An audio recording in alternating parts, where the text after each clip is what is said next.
Hello there and welcome to FRAMERATE from ScanLAB. So I'm delighted to be joined by Matt Shaw from ScanLAB, a really exciting UK company that's pushing the boundaries of what we think of as scanning technology.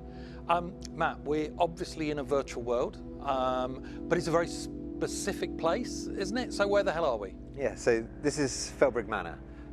We're actually in the vegetable garden at Felbrigg Manor, but it doesn't look at its most exciting today because we're there in the middle of winter. And there's a reason we're here in the middle of winter, because this is the very start point of our FRAMERATE project. So this is day one in a project which saw us scan this space every single day for an entire year. So we're sitting we're standing where the scanner would have stood. Exactly. Every day for a year? Every day for a year. Okay. And we can just have a little peek around, I mean, it's not super exciting at the moment. There's a few little remnants of plants growing, but really this is just, a bunch of empty soil, albeit well taken care of soil, but with a bunch of potential coming at it. So shall I let's see it unfold over the year. So we're just going to press the trigger and time is playing out now.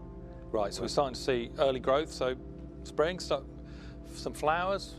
Yeah, we're playing now at about... Oh wow, sweet corn. Look at this guy. So we're playing at about 10 days a second here. So we've almost gone through an entire year. I think that sweet corn's past its best now. Yeah, yeah. And we'll see it just start to die down.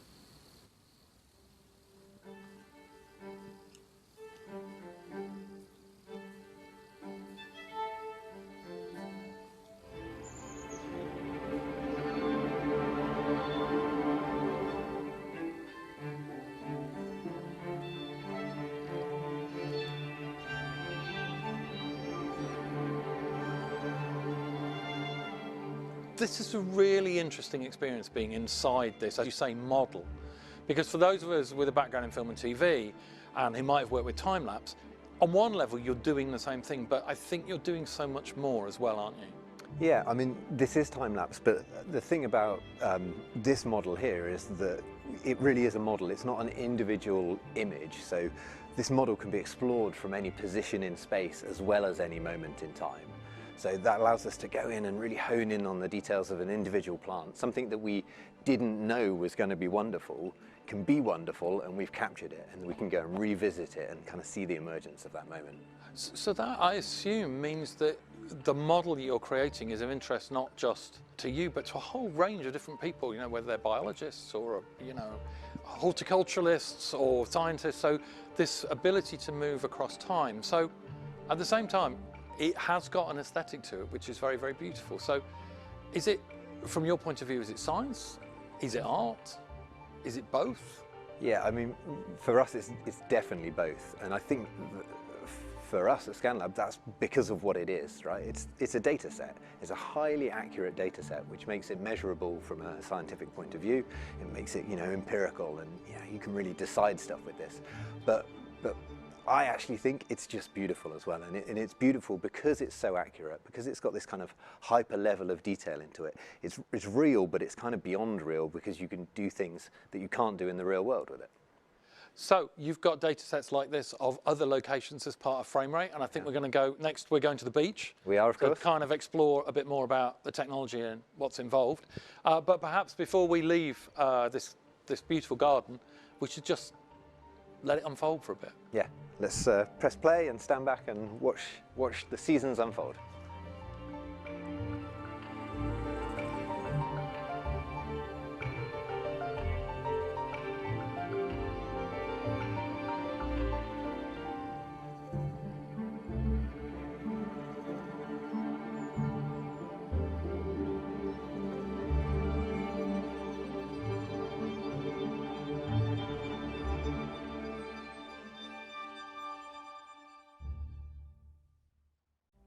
So Matt, here we are, Haysborough Beach in Norfolk. This seems to be a completely different scale of project for FRAMERATE. So perhaps you can just take us through it, how the setup is and the level of fidelity in the scan as well.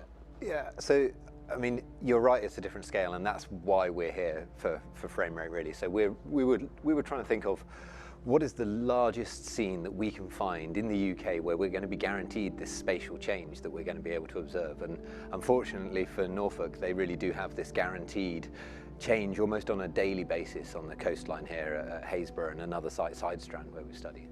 So that's what we were looking for, this enormous site where we were going to be able to observe stuff moving. And so instead of in the garden you've got things growing, that's the change that you're observing, but here you've got coastal erosion, daily processes with the tide, but also larger and longer term processes as well. Yeah, and it kind of speaks to, you know, the ambitions behind the project, I guess, as well.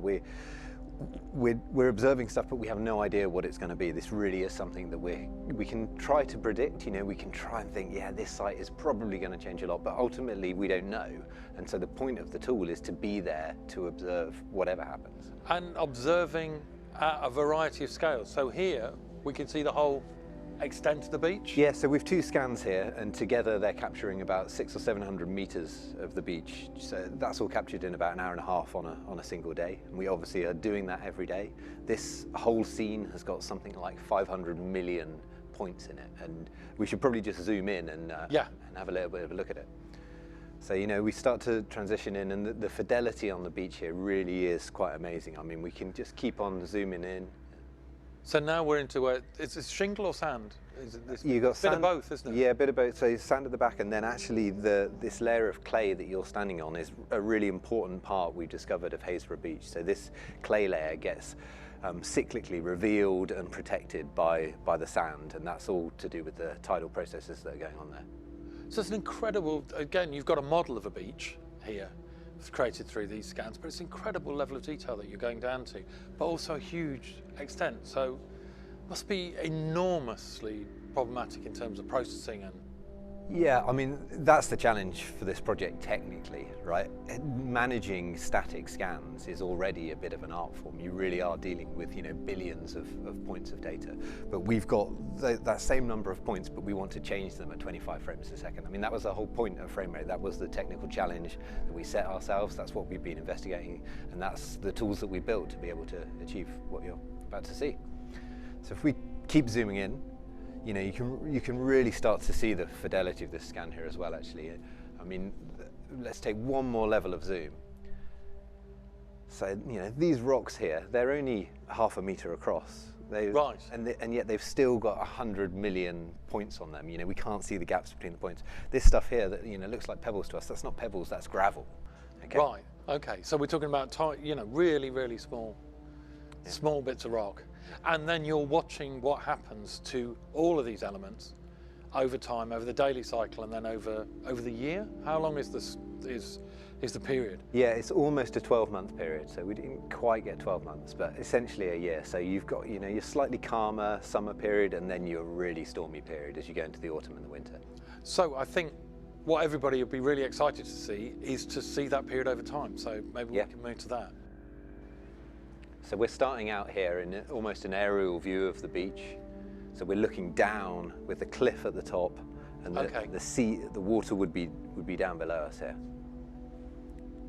And, you know, speaking about it from an artistic point of view rather than a scientific point of view, it's these amazing changes in the way that the sediments laid out on the beach there that we were hoping we'd observe, but we had no idea what sort of patterns we'd be seeing there. And of course, these are patterns that people will have observed, but only as snapshots. It's completely different to add the dimension of time. And as we're seeing on this, the dimension of time, and then you're able to track around your model and reveal different views at the same time. So again, like with the garden, you've got this incredible scientific model that you're building, but also this aesthetic. It's very, very beautiful to watch this unfold. Yeah, and for me, the beach goes from these like quite clear kind of geography lesson scenes where you can really understand things to moments like this where it's almost a bit of a trippy rave, you know? And I love that fact about this project, that you can be in a rave and a geography lesson at the same time, right? I mean, I think if we speak about the wider aims of the project, like, I would love it to be a place where people go to have the enjoyment of, you know, the exhilaration of the graphics, but you also get that learning as well. Yeah, I can imagine kids up and down the country have to learn about longshore drift. This is going to be completely revolutionary to their kind of understanding of these processes. But also this could be this could be a room-size installation in a gallery anywhere in the world. Yeah. And it would be lovely to walk into that gallery and experience it. And yeah, watch it unfold in front of you. Yeah, I think just trying to get a sense of the different scales that are possible with the data, but also the different scales that the processes are happening on as well, right? You need to be able to observe an individual patch of sand because of its influence on the massive cliff on the other side, you know, because all of those things are interrelated, obviously. And presumably, so you're partners in this project. You've got geographers and geologists as partners in this project, and has it shown them things, captured them processes that they haven't been able to observe before? Yeah, we spoke to the British Geological Survey actually right at the start of the project, where we were asking this kind of ominous question, really: where are we guaranteed to see change on the coast? And Norfolk was one of the places they suggested. And then we went away and we got on with the scans, and about 6 months in we took this to the British Geological Survey to show them. And they were just amazed, because they were seeing things that, you know, they've been drawing diagrams of, and they've been talking about for years and years and years. And this is the first time they've ever been able to actually see them happening.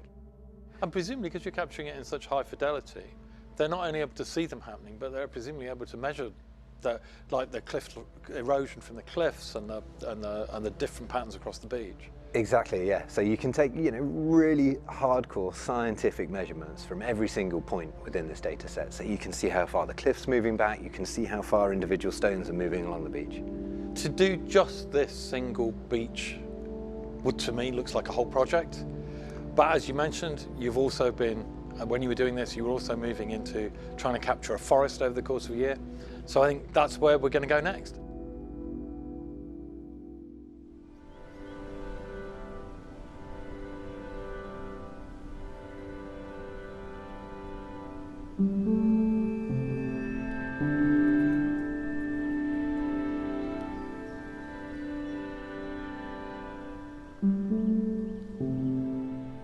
So after the garden, the beach, enormous in scale, here you've captured a forest as part of FRAMERATE. But what are we actually looking at here?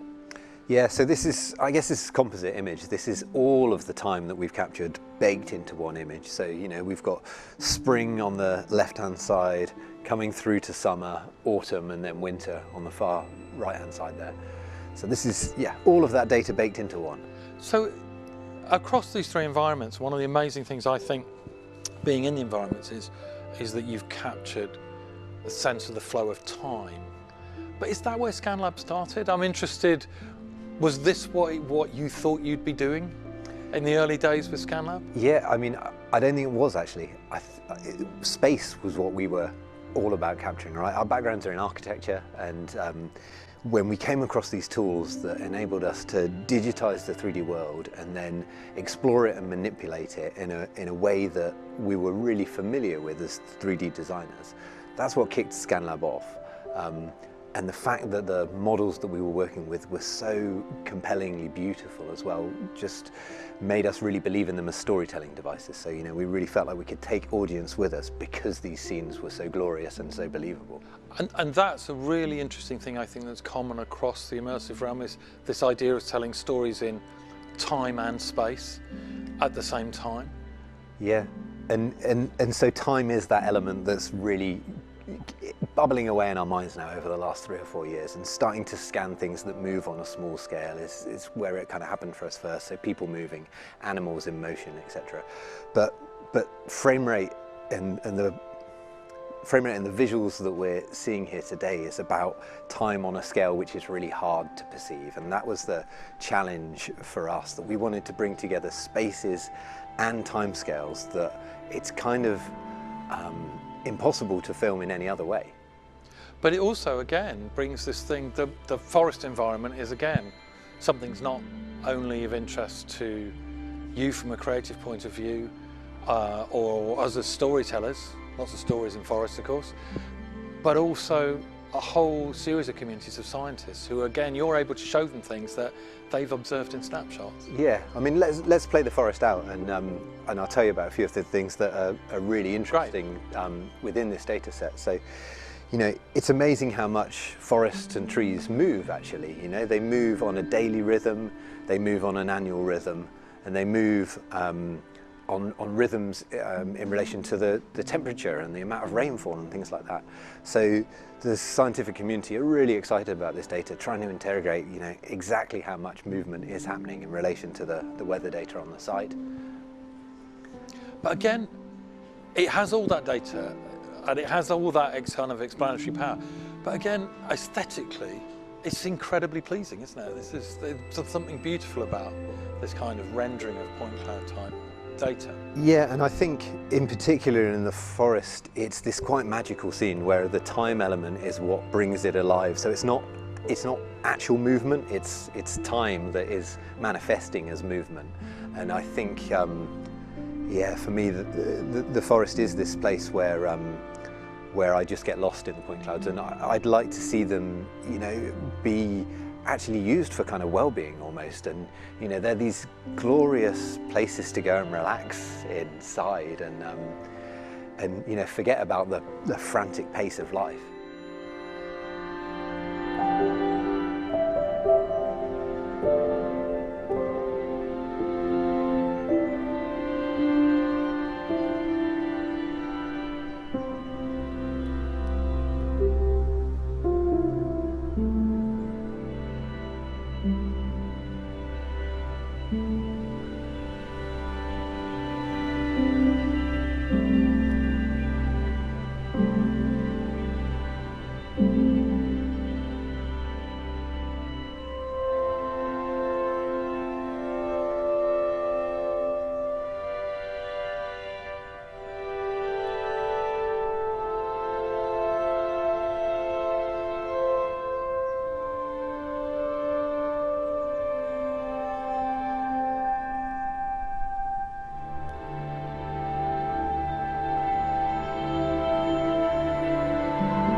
Matt, we've walked through the city to get here, to this virtual pub. Yep. And so, for the first time in this deep dive, we're starting to see things at a human scale, and humans in the frame over time. What do you think that brings us? Well, it's something that we've always tried to do at ScanLAB. You know, we turn the eyes of these machines that have come from surveying or come from autonomous vehicles, and we turn the eyes of those machines onto us as humans, because basically we think that says, well, it's intriguing, but it says a lot about us as well. And I think we do that because we believe this is the future of photography. We believe this is the future of the way that images will be taken of people and of cities. You know, your mobile phone will pretty soon, if it doesn't already, have a LiDAR scanner inside it. And autonomous vehicles use this technology to map the city. So, you know, FRAMERATE is me and my colleagues going out and physically having to take these scans every day. But really, the machines are going to be doing that for us in the future. So. And so essentially what you're saying is machines will be compiling this kind of data continually from now on, and what you're giving us is a lens of almost the start of an aesthetic about how we think about that, how we view it. Yeah, and I think hopefully a critical lens as well. You know, on the one hand, what's it like to take a 3D photograph of myself? Like, does my bum look big in 3D, or that sort of stuff? But then but more critically, like, who's taking photographs of me? Who's taking photographs of the city? Who owns now models of the city, right? It used to be these kind of trusted organizations going out mapping the world, albeit sometimes for pretty nefarious and colonial reasons, but organizations were doing that. Now it's big companies that are doing that and starting to take ownership of these 3D versions of the world. So every good project ends in the pub. Every good interview probably should end in the pub as well. If we were in the pub with your team, the ScanLAB team, I think people will be interested in this, and it will come up, I'm sure, in the Q&A, is what are the skills that you have to bring together to explore this area? Yeah, I mean, the practice is rooted in architecture, even though we're working on architectural scales. So I think that understanding of space and that being able to work in 3D, to manipulate 3D, to understand 3D is key. But our team's made up of people with a photography background, people from computer science, people from mathematics, creative technologists, people from art management. And people from storytelling, people who write scripts and have directed traditional media in the past as well. So, fantastic, diverse, multidisciplinary team. What next for ScanLAB? What next for ScanLAB? Well, I mean, first of all, this project, we really feel like this project is a major part of what we want to be doing over the next couple of years. And there's kind of two sides to that, really. The data sets that you've seen today have got some incredible scientific discoveries to be found within them, and we're starting that process with the British Geological Survey, but we're really looking for partners to get stuck into this data from a scientific point of view. And we think the technique has real scientific potential as well. We'd like to be taking this technique out to some of the big kind of spatial stories around the world, whether that's desertification, glacial melt, and the results of climate change kind of globally. And then, creatively, I mean, like we've had the opportunity to do today, I really long to get this piece into an artistic environment where people can walk through it and explore it on real scale. That might be the data that we've already collected. That might involve really turning the eyes of this technique onto some subjects which are important to us. Well, it feels to me that's a good place to leave it. So that's it for this fantastic deep dive into FRAMERATE. Thanks very much to Matt Shaw from ScanLAB for showing us around.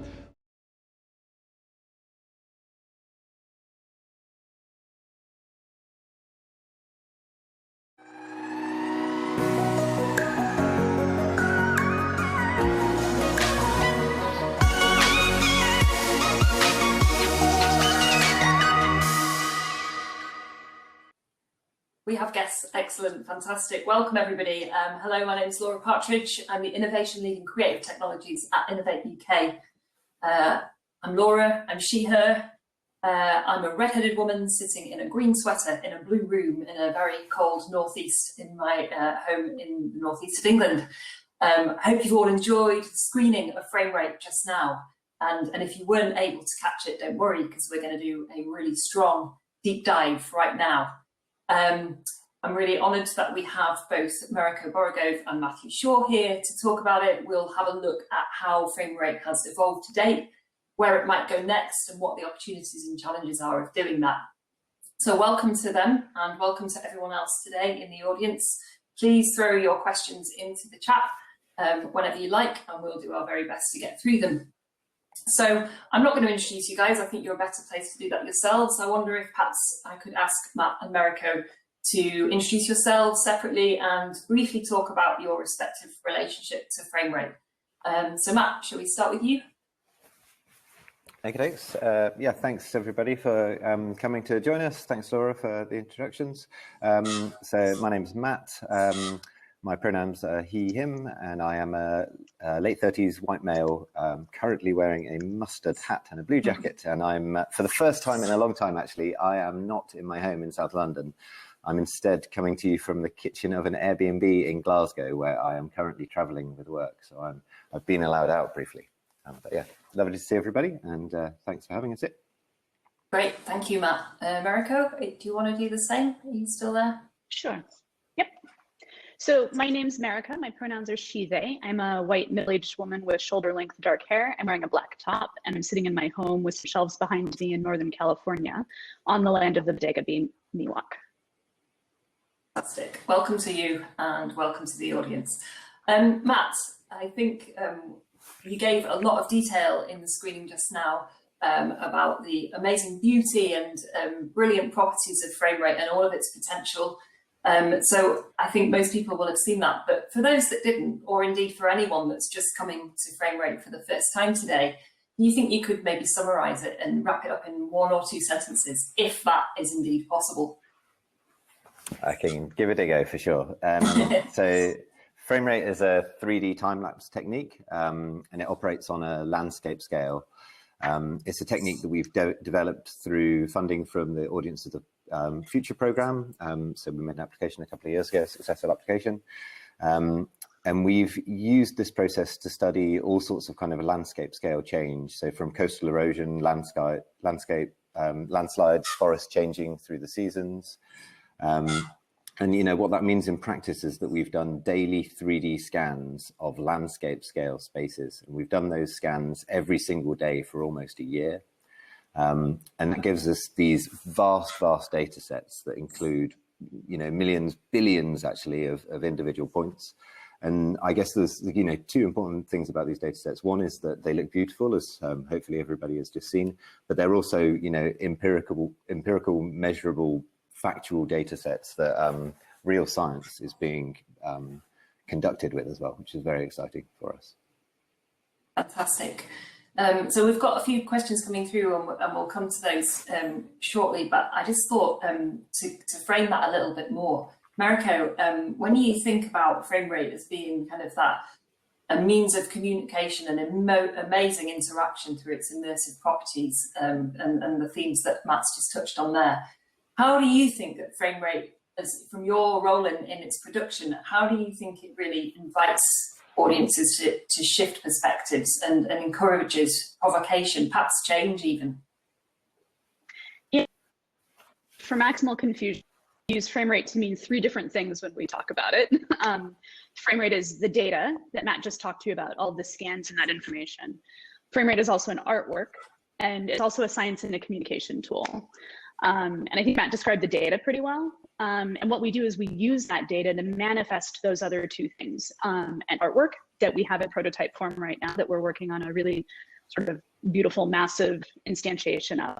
And the science and communication tool. And each of those serves in different ways to invite those questions and change with respect to the environment.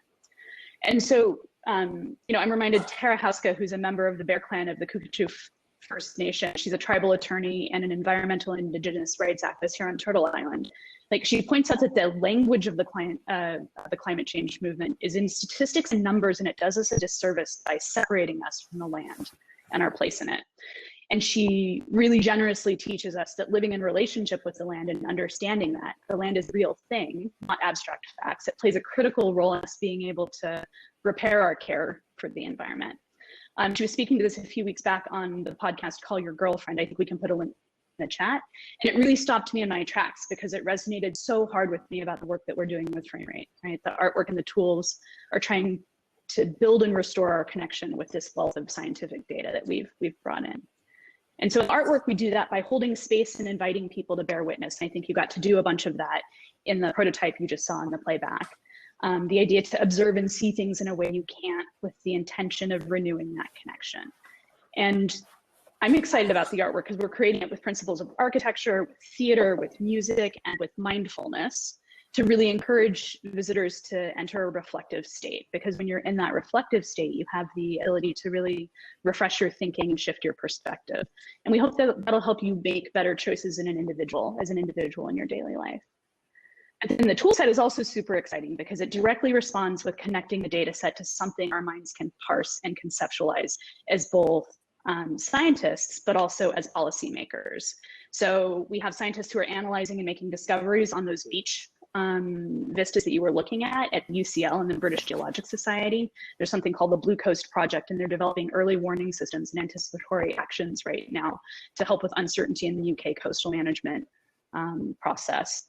But those tools can also enable policymakers to understand and inform their decisions and then communicate more effectively with people what we're trying to do as a community and as a society. And so that ability to visualize at different physical scales and time scales while still having that millimeter accurate and calibrated measurements is really powerful.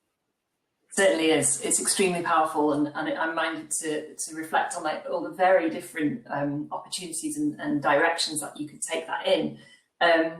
But Matt, it strikes me listening to some of that from meriko that there's a bit of a challenge there around the sort of large themes that some of the major challenges and issues globally that meriko's alluded to there around what the data tells us. I think it's fascinating that FRAMERATE as a piece can both be used to inform data and reflect data at the same time to tell the story of that information.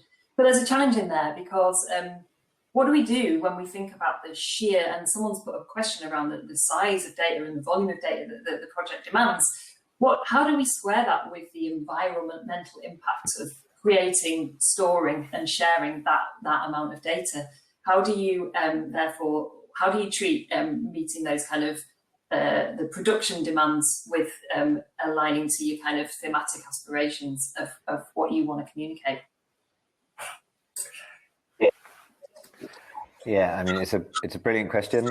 I will start with acknowledging that I won't give the perfect answer, I'm sure, but it's something that we care really deeply about at ScanLAB. So, you know, there's a few things going on at the moment. We're doing, you know, having finished the project relatively recently, we're doing this kind of really deep analysis of the processes that went into creating FRAMERATE. So that's the process is actually out there in the landscape. That's actually people driving around every day to do the scans. And then the processing work and the visualization work that has gone on afterwards as well. And, you know, it really is an enormous amount of data. I mean, as a small team of people at ScanLAB, you know, 10, 12 people, we actually have the kind of the compute and data capacity of an architecture practice of 100, 150 people. So, you know, we have a footprint that's larger than most in terms of the way that we operate. And we're really, that's almost, you know, it's easy to log miles and stuff like that, but logging the impact of numbers of computers and processing time and stuff is something that we work with these collaborators called Conscious Creatives who are kind of doing that deep dive for us at the moment.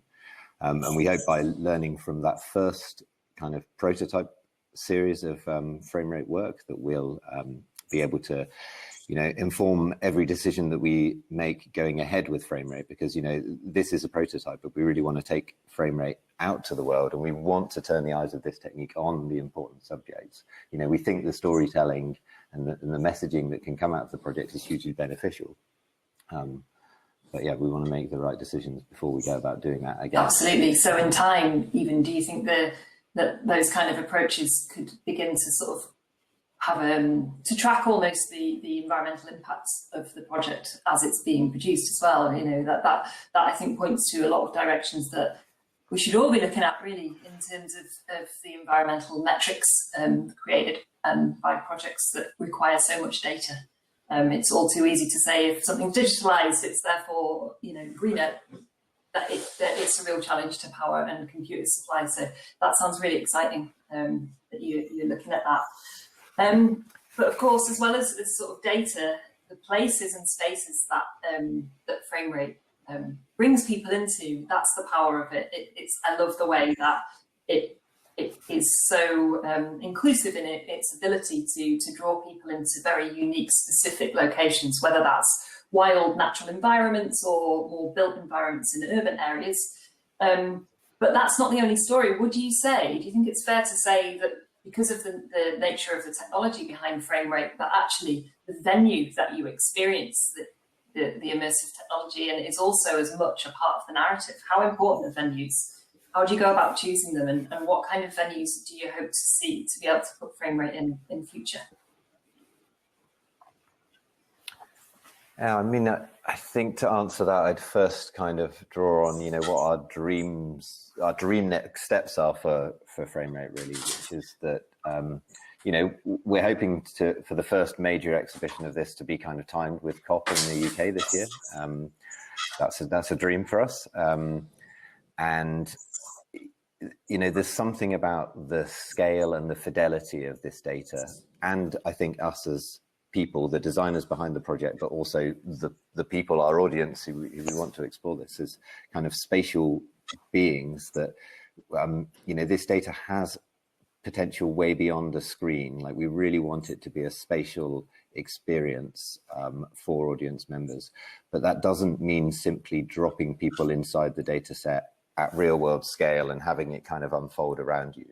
We're really kind of quite clear about that. We don't, this isn't just pop on a headset and pretend you're in a forest and watch time. Although that's exciting, there's actually something about the experience being kind of multi-scalar. So you might be, you know, as people have just seen in the walkthrough, at one stage you might be looking at a very removed perspective of a forest, understanding all of it, and then you're honing in on the way a leaf moves because of you know, the individual bits of growth or the way that the wind's blowing it. And I think a real aim for us is to have a certain amount of control over that, to kind of curate those views, but then also to allow people to walk physically around a space, move their bodies through that space and go in and find those details themselves in the same way, or it's in a kind of super powered way that you would if you went to a real forest. You know, you look around and then you look in at details, and it's kind of like this super powered way of doing that I think we really hope for.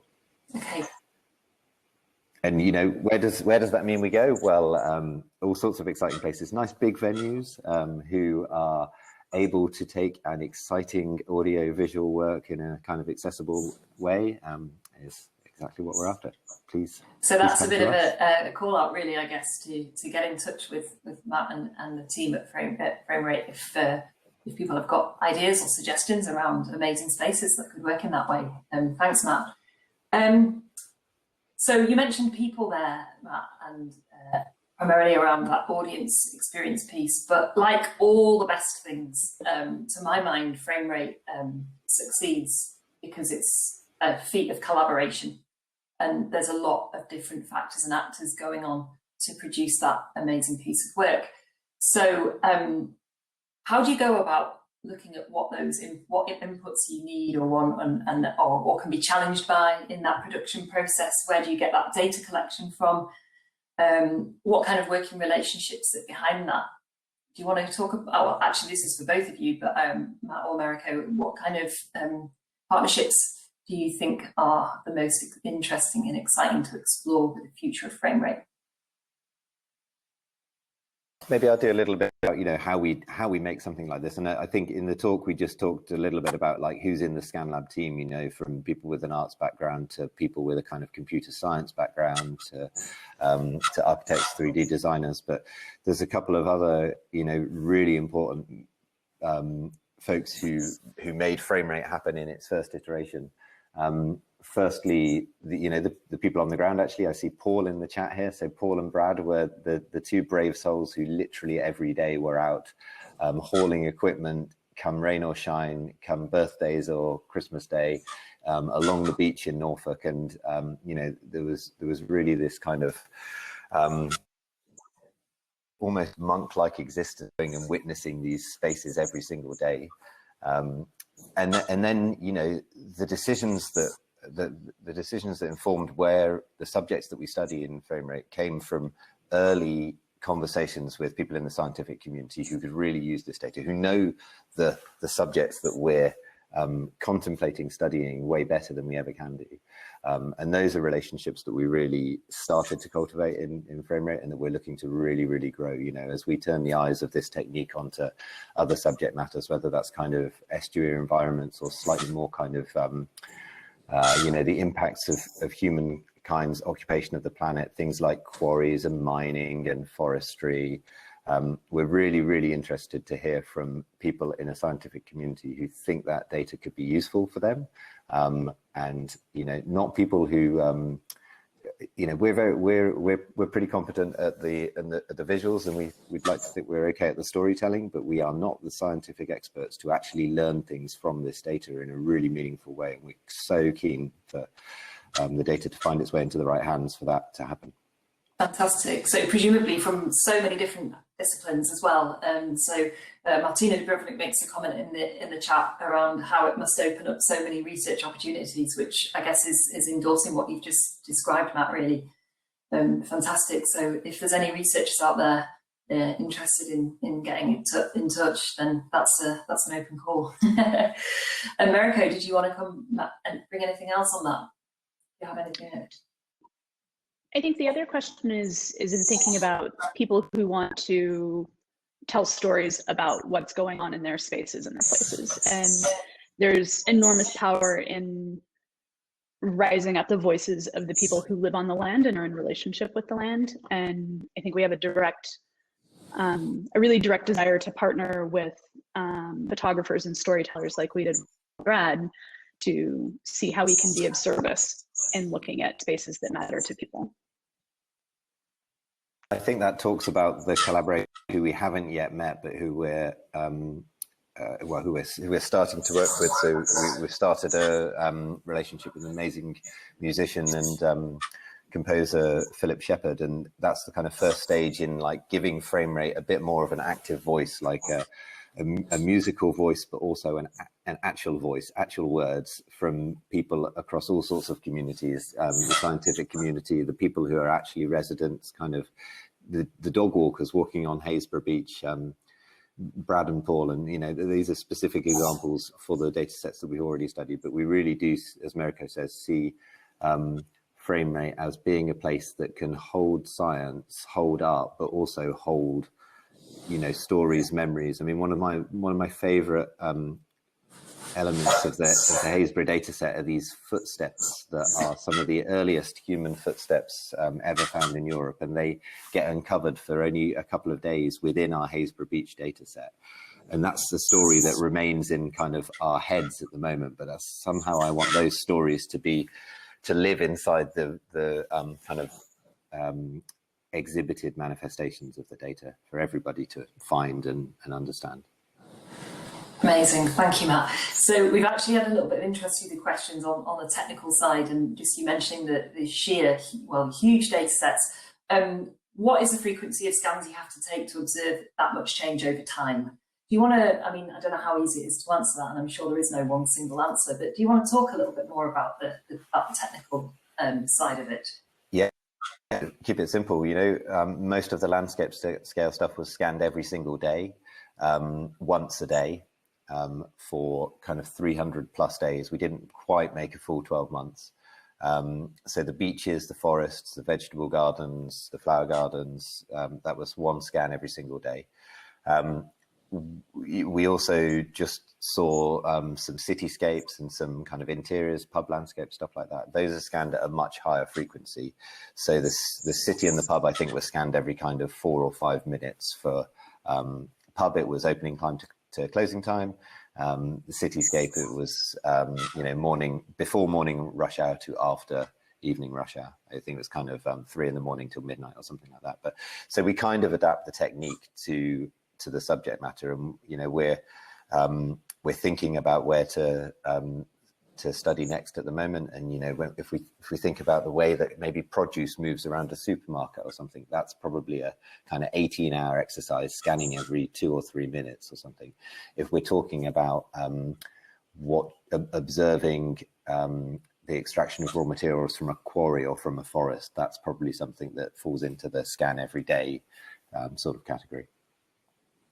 Huge inputs in a quick answer. a lot of scanning. Thanks for that. So any more questions coming through? I think we've covered a lot of them. There's some interest in the point clouds in the screening piece and the textures that brings, and the use of light. I don't know if you want to talk about that any more, Matt, than you've already covered. Well, light is an interesting thing so some of the data sets that you guys have just seen are in color, and some of them are in a kind of grayscale world. And actually we can scan in pitch darkness. So the scanner that we use is essentially its own light source. It's firing out millions of laser pulses, and they're reflecting off the surfaces around it. So what that means is that kind of lighting for us isn't actually about lighting as everybody else understands it. It's about kind of density of information and density of points. So we spend a lot of time when we place our scanners, on this project, it's not just about will we see the cliff retreat, it's about we will cast light onto the cliff in this sort of way, or the forest will be kind of lit from the central space here where we place the scanner. So hopefully that talks a little bit to light. And then, the color information that you're seeing in the data sets here, that is a photographic process, and that's applied to the spatial information later on. And that's actually one of the biggest challenges for us. The spatial data changes quite nicely in consistency, but as anybody knows who's done a time lapse over a long period of time, the natural light is wild, right? And trying to balance, 340 different colored skies is a challenge. No mean feat. Okay. So a little bit segueing from that, really, there's another question that's come up loosely related to the data around looking at the increased access to 5G and LiDAR scanning on the iPhone 12. What are the future opportunities for ScanLAB in that space? And I guess that speaks to that input of collaboration in its production as well. Who's going? Meriko? Matt looks like he's gesturing at me. I mean, I think that it opens up a really interesting opportunity for people to take scans in places where they are that matter to them. I mean, the current LiDAR on the iPhone 12 is a much lower resolution and has a much shorter throw. So it's scanning things closer to you and not as far away, with not quite as much density. But it is an opportunity to come in and look at how your environment changes over time, or to go out for a walk and take some stream data there, or start to interrogate what this might look like if you're talking about people or creatures as well as plants and landscapes. So, and 5G I think just helps you a bunch with sort of data rate and the streaming, being able to pull things down and interrogate that sort of data when you're in a spot. I don't know if you have more that you wanted to add to that, Matt. I know Matt keeps asking when there's going to be a camera on a phone that has a much better LiDAR, and I don't work at Apple anymore. And if I did, I still couldn't answer it, so. I think, there's always been an assumption at ScanLAB that, whatever we're playing with now, everybody will have in 5 years' time in one form or another. It might be on the front of their car as they kind of navigate through the city. It might be in their pocket on their iPhone. It might be some sort of kind of CCTV system that they happen to walk past every day. But, we kind of strongly believe that these forms of machine vision are proliferating for all sorts of kind of good and potentially more pragmatic kind of purposes and some sinister purposes as well. And we see our one of our roles as a practice to kind of show people the technical toys that are coming for them to play with, and for us to kind of set some of the groundwork in doing kind of beautiful and meaningful stuff with them, about whether autonomous vehicles kind of crash into things and all that sort of stuff. Excellent. So moving slightly from the kind of the visual scanning, there's a question in the chat around audio, and specifically around the choice of music that was played on the screening previously. Matt, I don't know how much you're able to share on that, but do you have anything you can talk to us about in terms of detail on that choice of music and how you go about deciding that? I mean, and it's why it's one of the big forms of collaborations that we're still kind of in the process of setting up for the next stages of FRAMERATE, I guess. But the audio that you heard was a collaboration with a guy called Pascal Wise, who we've worked with on all sorts of sound pieces, from kind of journalistic pieces right the way through to much more experimental stuff. It's funny because we all kind of think we might know what sounds might work with FRAMERATE, and then we put them against it, and they just didn't work instinctively.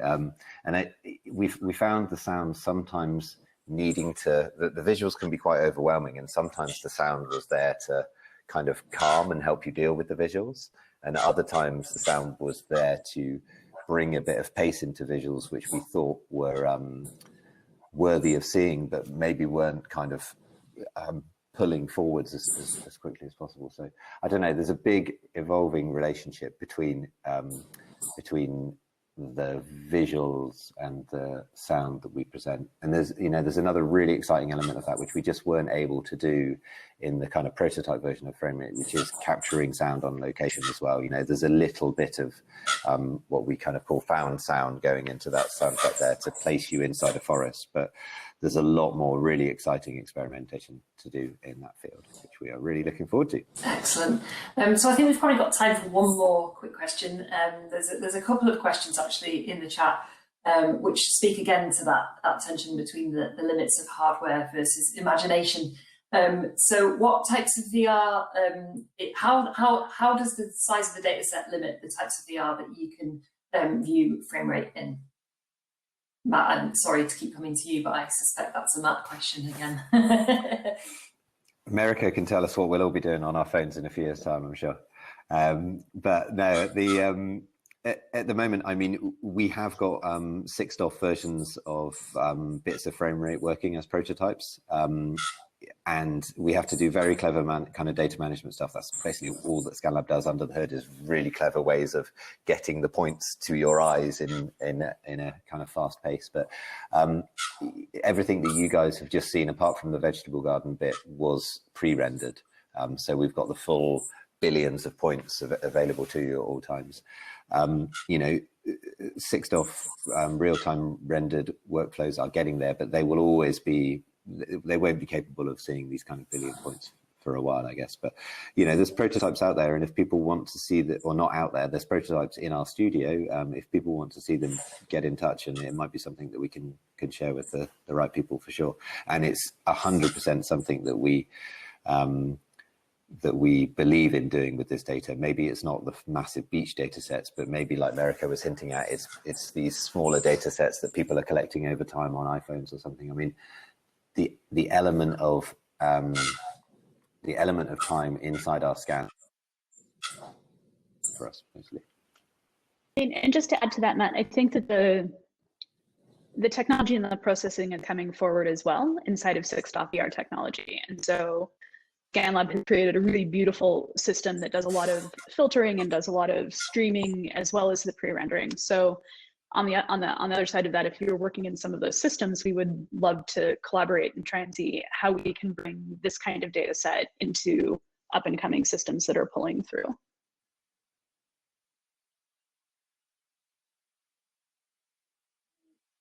Oh, you're back there with us, Matt. Sorry, I think we momentarily lost you a little bit there. So I think I'm very mindful of time. We're probably just about to wrap up, but I think perhaps just sort of pulling all of this together and looking at some of the questions that have come through, it's a good place to leave on, is looking again to the immediate and longer term future of the project. Matt's mentioned that FRAMERATE hope to bring the piece to COP26 in November later this year, which would of course be amazing. I wonder, those kind of limitations that we've just alluded to, Meriko and Matt, that perhaps sort of sometimes forge progress on, and sometimes put a little bit of limitation over what's possible. If you were to park those for a moment and think, with a complete blue sky, where do you think where would you most like to see FRAMERATE go in the future? And I suppose that kind of aligns with Paul's question just now about what's your favourite moment from the scans. How do you take all of that and really push it forward to the best future vision for the project? Meriko, do you want to pick that one up first? Sure. So, I mean, I think for me, there's twofold. There are the places that I'd like to see us go and scan, and then work with that data and sort of bear witness and bring that forward. And there are obvious places that are quickly going away, places with amazing glaciers and water and bodies of water that I think would be incredible to preserve and then bring to people and let them have that sort of space. And then as far as where we see it go, I hope that we can make a FRAMERATE of all of this data that's evolving over time that gets installed in public places and in community centers that people can come and interact with, as well as interacting with their home. We've been thinking a lot about accessibility and sort of data sovereignty and where that comes in. So my hope over the long form is that we come up with a situation in a space where people can contribute, we can come to interesting places, and then there are a lot of places both at home and in your communities that you can go and see and interrogate what's up. Fantastic. Matt, final word on that from you? Just to follow on from Meriko, really, which is that, this, I think we definitely, the desire for this to be something that ScanLAB owns the world and do, there's really a desire. What was amazing about running this project has been photographers after 5 of hardcore trade were running this project and capturing them, and that is a model that we really want to take around the world. It's enable people to exist on the land who know that well to be the those of kind of what is studied and the data and how it's used. Fantastic, thank you. So I think how it's shared and the stories that are kind of held with it. All about the stories, all about the storytelling and the narratives, and I think that feels like a good note to wrap up this session slightly over time. So unless there's any final words from either of the panels, thank you, panelists. Thank you very much to both Meriko and to Matt, and perhaps more importantly, thank you very much to the audience and for all of your questions and engagement this evening. I hope you all enjoy the rest of the session and the rest of South by Southwest.